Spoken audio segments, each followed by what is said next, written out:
অন্যায় অনিয়মের বিরুদ্ধে সোচ্চার শিক্ষার্থীরা, দেশকে ঢেলে সাজাতে তৎপর নতুন প্রজন্ম।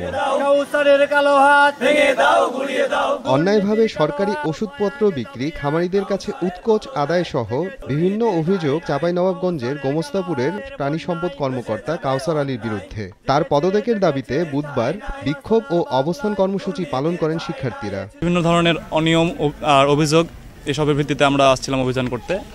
তো আমরা এসে দেখি সারের রুমটা আগে পরিদর্শন করি।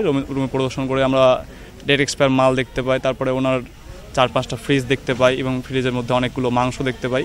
আসলে এরকমভাবে বিভিন্ন পারিবারিক কাজে ব্যবহৃত তার জিনিসপত্রগুলো আমরা তার রুমের মধ্যে দেখতে পাই। সরকারি ওষুধগুলো তিনি আসলে কাউকে দেন না।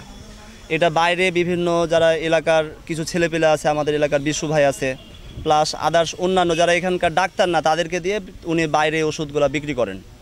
এটা বাদ দিয়ে প্রকল্পের যে টাকাগুলো আসে বিভিন্ন খামারিদের জন্য, ওই উক্ত প্রকল্পের টাকাগুলো তিনি ওইভাবে বরাদ্দ করেন না খামারিদের জন্য।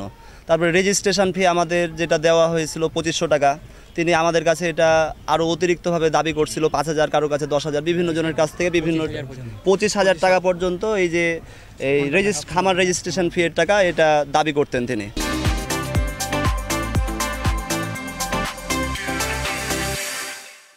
2020 সালের, 21 সালের, 22 সালের ওষুধের কিন্তু কার্টন এখন আছে, আপনার ওই রুমে গেলে দেখতে পাবেন, তিনি দেননি কিন্তু। তারপর যে ফিডের বস্তা দেওয়া হয়, ফিডের বস্তা কিন্তু তিনি বস্তা কেটে কেজি হিসেবেও বিক্রি করে থাকেন। মানে বস্তা আপনারা গেলে দেখতে পাবেন মুখ খোলা আছে, কাটা আছে। বৈষম্য, সন্ত্রাস ও চাঁদাবাজি মুক্ত পার্বত্য চট্টগ্রামের দাবিতে এবং দেশি বিদেশি ষড়যন্ত্রের প্রতিবাদে বিক্ষোভ মিছিল ও সমাবেশ অনুষ্ঠিত হয়। রাঙামাটির পৌর প্রাঙ্গণ থেকে পার্বত্য চট্টগ্রাম ছাত্র পরিষদের উদ্যোগে বিক্ষোভ মিছিল করা হয়।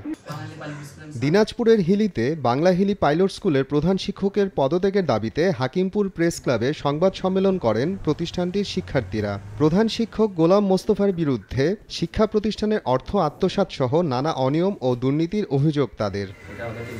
মোহাম্মদ আফরানুল ইসলাম, সময় সংবাদ।